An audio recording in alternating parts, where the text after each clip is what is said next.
join. I'm so sorry that I'm late. I forgot that I had my phone on silence. So, going, you were just talking about when you were raising your children.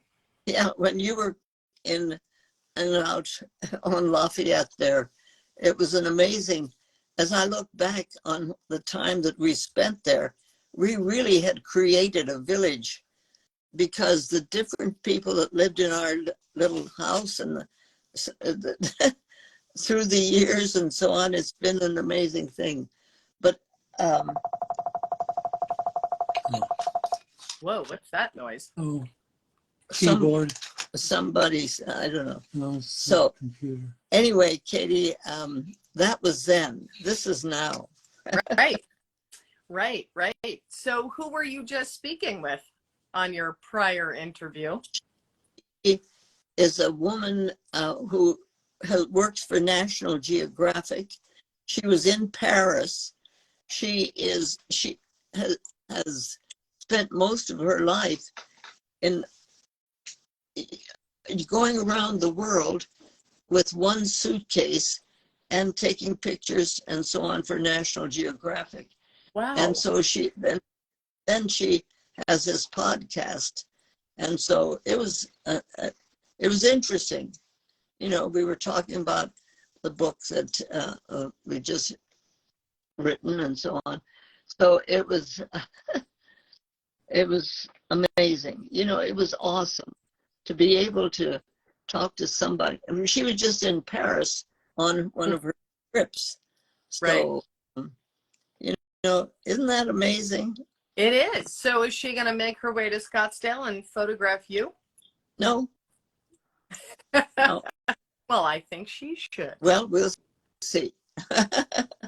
So I have, do you have something specific you want to talk about? No, I've talked enough.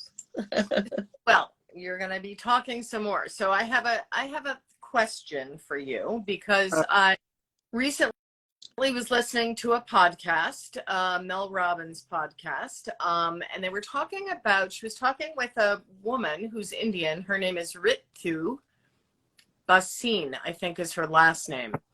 And she has recently written a book and is a speaker and all the things on becoming your authentic self. And what I found interesting is that when they talk about being authentic, well, let me just say that oftentimes we get hijacked by our past traumas, our past everythings, and this need to fit into what seems safe. So we put on this sort of mask, if you will, and we play a part so that we can fit in and sort of fit in and not, but in that fitting in, we lose our true humanity, our true selves. And so I just wondered, from your perspective in your life, I mean, you have faced some real challenging, you know, you have pioneered the role of a medical doctor as a woman in the 40s. And so do you find that you were ever, you know, you sort of changed yourself to fit in, or were you always so convicted with your sense of self that you were able to just go for it? No, I tried to fit in, you know, and I thought I was fitting in. And then I'd find out that people didn't understand what I was saying, but I'd work at it and keep on working at it. And so it was a matter of trying to, where what I said resonated and where it didn't, kind of. You know, it was a lot of people were listening and responding, and that gave me courage, particularly when we started the American Holistic Medical Association, because there were other doctors who were thinking the same things and trying to find their place. And so when we really started AHMA. Well, I think you've heard me say that one time there were 10 of us physicians who were working on this process, sitting around a table, and we realized that of the 10 of us, 6 of us were severely dyslexic. And so we realized that maybe what we were working with was trying to find something more than was being offered to us or to the world in the field of medicine. And that's what was reaching for the holistic concept. And now, which I think further than that, is even the whole concept of living medicine. It's reaching further than even beyond the holistic to living medicine. And so in that, you had to step outside of mainstream medicine before the American Holistic Medical Association. Yeah. So when you were, I'm saying with air quotes, conforming as a medical doctor, running your practice, did you feel a sense of, this isn't my true, how I truly want to practice? This isn't, or do you know what I'm saying? Like something obviously led you to step outside and say, hey, we need a new thing here. Well, it was, a lot of that was the patient's response. Because if I was just handing out insulin to patients who considered themselves diabetic, so that they had become a disease, Mm-hmm. I felt that I had, there was more to it than that, and maybe I could get them to understand that. So we would try to work through these different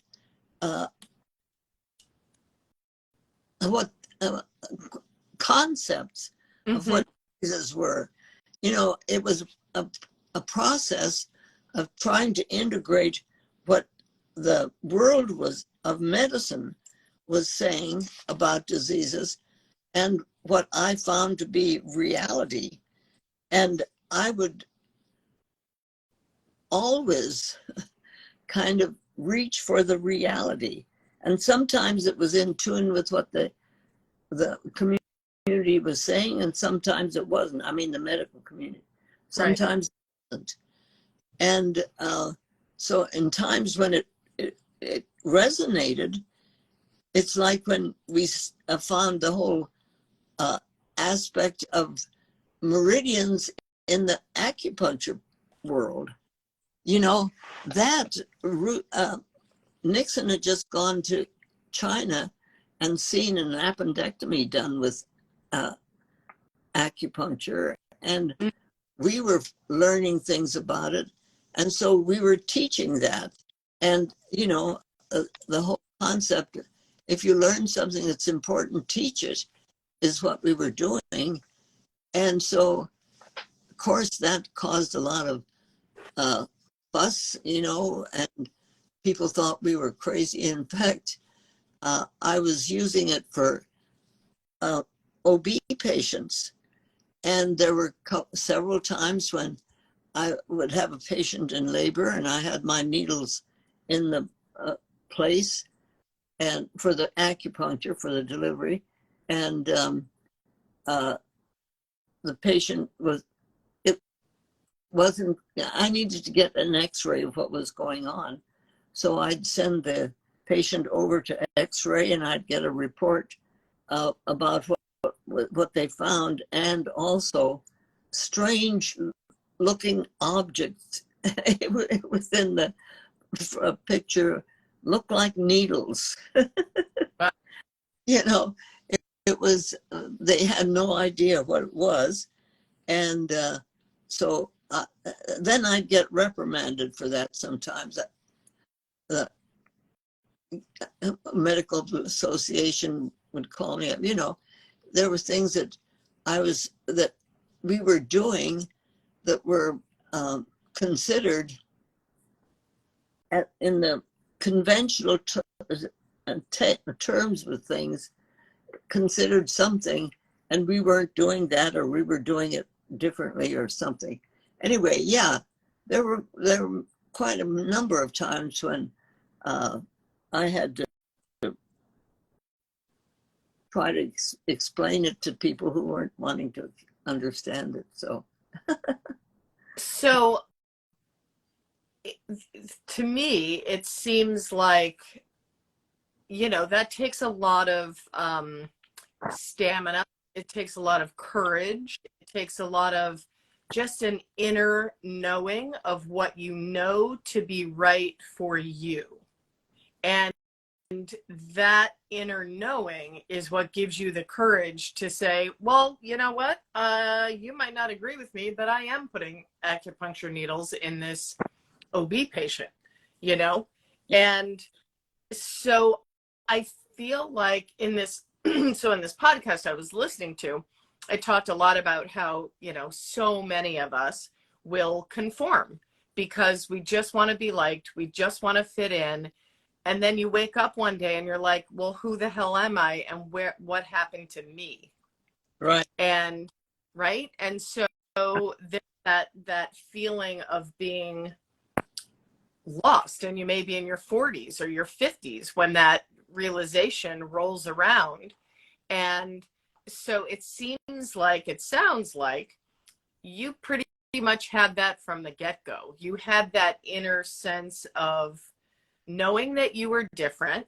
I mean, even from when you were little and you found out you were dyslexic, and it was hard and you had to stay back in grade school, and all those things, and you really learned this resilience of, I am who I am, thank you very much. The beautiful thing was, and I think this is something for us to take in for our families. I had a mother and a father who understood me and loved me. And so whatever happened at school was at school. But what happened at home was where I could really reclaim who I was. And for us as parents to be able to listen to our children and what they're saying about what they think, I think is an important thing. And maybe with all the technology and so on, maybe it's a little bit hard to get them to put the cell phone down and really listen and work. Maybe we're missing something when we don't have the 6 o'clock dinner time when everybody has dinner together or something like that. Maybe it's time to reclaim the real family unit and allow ourselves to find out what our kids are saying, or grandkids, or who these young people who are coming in need to be heard. And I think that maybe they're not being heard. Good point. I mean, it's easy to, when you look around and you see how it's such a dichotomy, because we're connected through ourselves, and yet we're disconnected and dissociative through our cell phone. So it really depends on how we choose to use it. So somebody was commenting that they struggle with loneliness by feeling not like they're not fitting in, and the isolation of being different than other people. Well, I can understand that, and a lot of people feel that way. Maybe another visual would be that, well, I'll say it for me, that I have a flashlight in my hand and I'm walking on a path that is dark. So I can't see off the path, I can't see anything, any steps beyond what the flashlight shows me. So it's basically moving my steps forward into the darkness. But in the process of doing that, if I look over to the right or to the left, maybe I'll see a small spark of light. And if I add my flashlight to that little flashlight, it may light up a person's whole life. And so maybe if a person is feeling lonesome and traveling their path with a flashlight that needs juicing up, maybe looking for it, looking for the acceptance of it, looking for the light allows someone else's light to flash, to shine in, so that there you are, you know. Because if you have a little flashlight and it's not doing much, and then somebody shines a big flashlight in, all of a sudden you see what's all around you and what you can see that you couldn't see before. It's reclaiming the spot that we're in.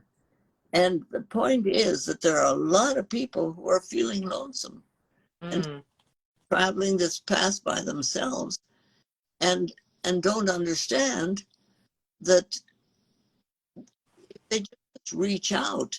There are other people who are feeling lonesome. That you know, maybe somebody in the grocery store is reaching for something, and you could help them pick that up, or you know, just trivial things that could be pivotal if your intention was to reach out to somebody else, to love yourself enough and respect yourself enough to realize that you have something to share with the rest of the world and reach out to somebody else. But, and I feel like that those are two big words right there that you said: respect yourself enough and love yourself enough. Yeah. So, yeah. You know, honoring the true self can be pretty hard or challenging if somebody is dealing with a lot of, I keep coming back to trauma, but a lot of, you know, whatever happens to us along the path of life where we feel less than, not good enough, somehow, you know, everything is my fault. Like, you know, yeah, a lot of people are walking through life like that. Well, and you know what we have done is accepted what the world is saying is right, or what's good, or what is bad, and so on. We've accepted and allowed ourselves to be injured by that. You know, there are boundaries to what you need to accept as far as what the world says about who you are and what you are and so on. Reclaiming the true human, the true humanity within us is almost a life mission if we choose it that way. And I think it's a good thing to choose, because who is this person in me that knows that there's something more than what I'm seeing? Why don't I see other people that are lonesome? Is there anybody in my street who is taking walks by themselves, and maybe they're lonesome? Or maybe somebody's just walking their dog, or maybe, you know, a lot of maybes. Right. That we could begin to think, when we begin to think of ourselves as bringers of light, bringers of hope, bringers of really love and compassion to the world, we are reaching out to other people who are actually maybe feeling the same as we're feeling and totally isolated and don't know that they are, you know, they could reach out. If we don't reach out for light and for help, for joy and for hope, how in the world is anybody else going to know that we're looking? Right. You know? Right. Yeah, and I love what you say about having, you know, your life's mission be just finding your own humanity. Yeah. I feel like that's my life's mission, and I find that the work that I've been doing lately, which, you know, is all about going in. Yeah. And, you know, I'm using the modality of painting. So I go in and then I paint. And it is so rich in there, even though we've avoided it for a million years. And I abandoned my little girl when I was 5 and all those things. The reclaiming of all those parts of ourselves, there's just so much there, so much richness there. You know, Katie, you remember my daughter, Analia? I actually do not, because she was older than, yeah. It was Casey's friend. No, that was Helene. No. That was Helene. Well, anyway, Analia was 3. One day she was trying to tie her shoelaces. And I went over to try and help her. And she stomps her little foot and she wags her little ponytail and she looks up at me and she says, "No, I'd rather do it my own self." So I says, okay. And I back off and I'm watching her work with those shoelaces and work with those shoelaces. Finally, she stops. She looks at me and then she puts her head up, wags her ponytail again, and she says, and she was 3 years old. She says, "If you ever help me now." So what I'm telling this story, I think there are, when we really have the opportunity to say, we need help and reach out for help. And maybe it's a little bit noisy and maybe it's out of line or something, but sometimes we just need to put our head back and howl a little bit and say, "If you ever help me now." I love that. I just wanted, so someone is saying, One Life Healing, finding your own humanity helps others find their humanity. It's the flower of life, dear ones. Absolutely. Absolutely. Yeah. Another story that fits right in with this. I had a friend, good friend, but then he moved into dementia and didn't know much of anything, and we had to put him in a nursing home, and he had a lovely place and all of that, but he was he was there by himself. And one day I took a plant to him and I said, "Now, James, you need to water this plant and you need to, take care of it." So that I just said a couple things like that and then left him and being taken care of and so on. We put it in the window and it was there in the sunlight. And a week later I stopped by and he said, come in, magic, look at this magic box." And I said, "Oh." So he takes me over to the wall where the air conditioner box is. And he says, "Look, magic." He says, "Push this button. The room gets hot, and my plant doesn't like it."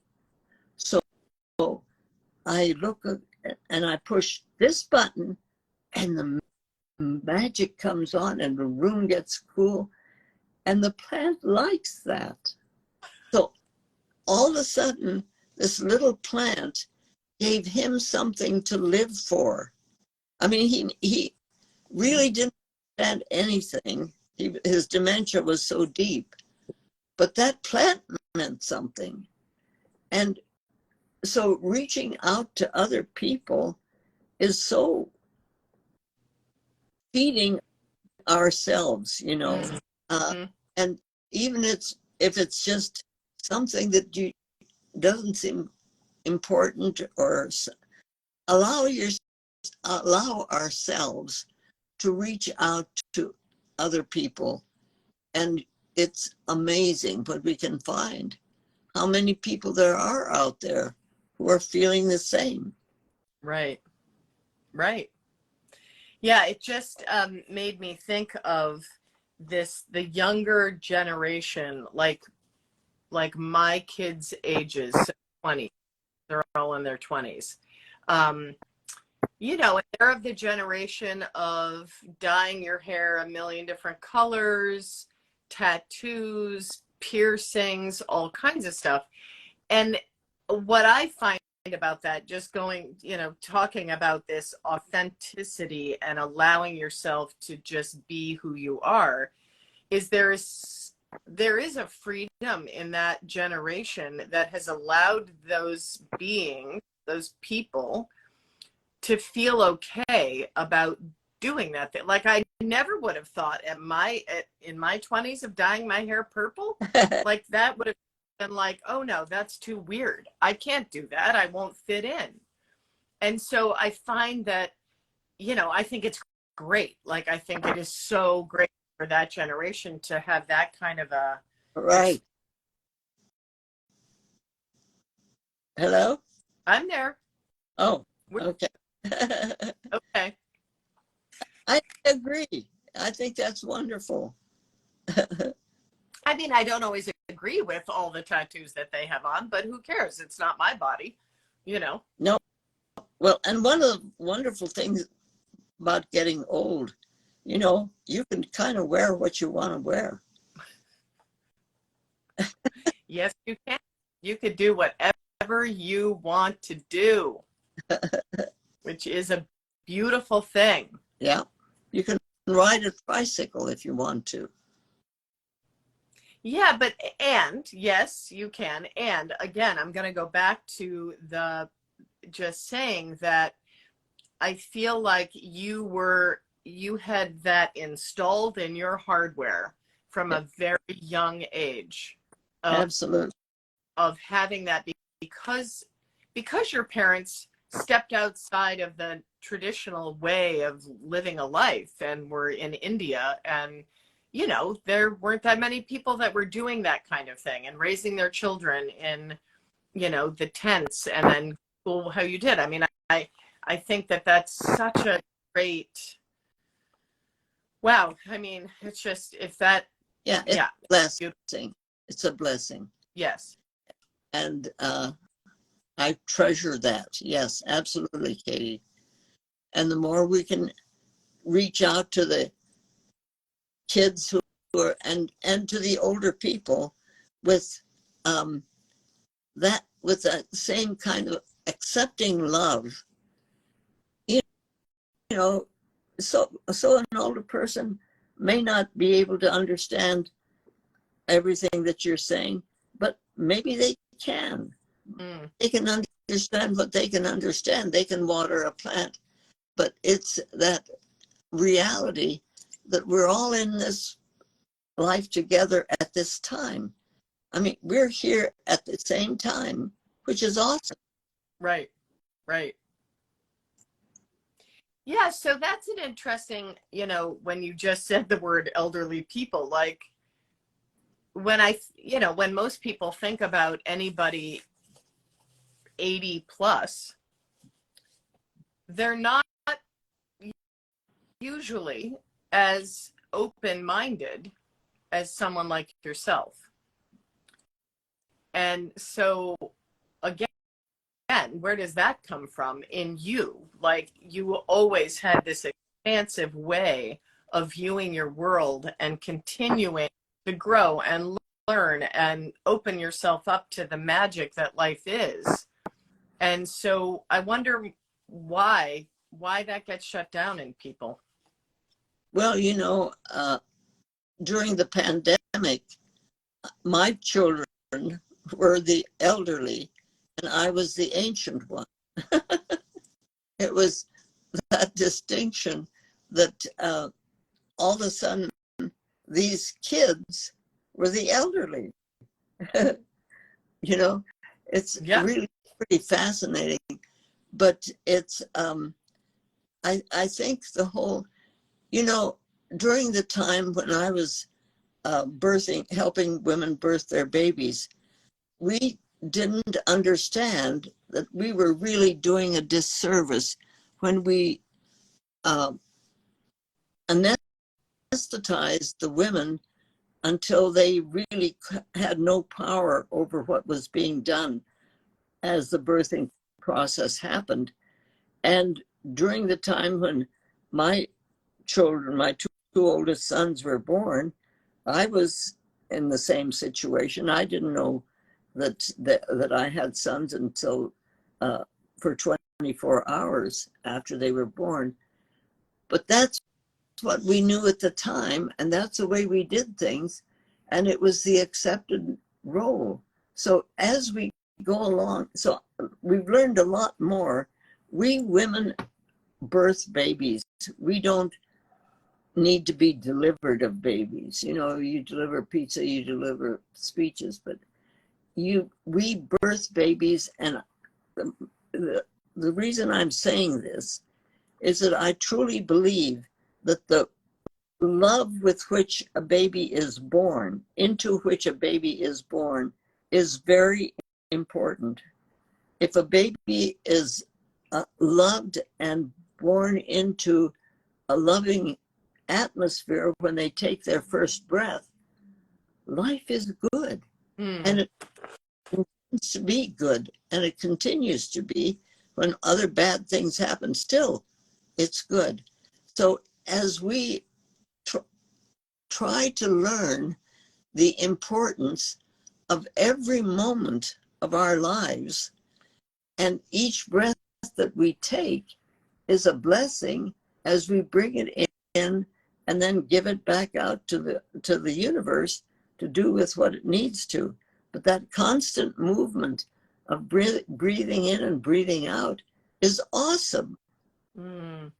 Because that's one thing we actually share with the universe. And if we are alone and feel like we're alone, we're kidding ourselves, because we're absolutely not alone. We're breathing what everything else is breathing. Right. Yeah, that's a lovely thing to just keep coming back to, is that one breath. Yeah. Someone has a question, and I'm going to have to, this might be our last question because I'm going to have to go. But she, or he, whoever, One Life Healing, can you please ask Dr. Gladys if she knows anything about the law of non-interference? No, but I agree with it. Yeah. And I agree with it, and I disagree with it, depending on how it's used. Can you elaborate on that? Well, I think that you can interfere with a path that a person has chosen and really do damage with that if your attitude is what it is. But if you're reaching out lovingly and sharing your concepts about what it's all about, or your attitude about what it's all about, as in a loving manner, that's great. As long as it's not proselytizing and saying, well, this is the only way that's right. Right. That impinges on another person's ability to see that their way of looking at things could be for them the right way. Mm. Yeah, I just had the visual when you said that about when you're talk about being on the path and you have your flashlight. The idea of that is just offering somebody a flashlight, and whether they choose it or not, to widen the path, that is their choice. Right. But all you do is offer and say, hey, here's another way to widen your path if you want to look. And if they don't, they don't. You know, you can offer something to a person, but they have the option to reject it. Right. That's their choice. Right. So good. Lots of hearts are going up on the side of this conversation, which is nice. People can punch in hearts, and so they travel up the side of the screen where your face is. How about that? Lovely to see hearts going by your sweet face. Well, Well, that, my lovely Gladys, I need to sign off, and because I've got patients coming in this afternoon. okay. And I'm, as always, so happy to have our Tuesday chats. Absolutely. And we will be back again. Probably next day. That's the plan. So I hope you have a great week. I'm sure you will have lots more conversations with a lot more people. Yep. So we will check in about that. Right. Thank you. All right, everybody. Thank you so much for being here. Love you. Love you. We love all of you. And Gladys, I will talk to you soon. All right. Okay. Bye. Bye.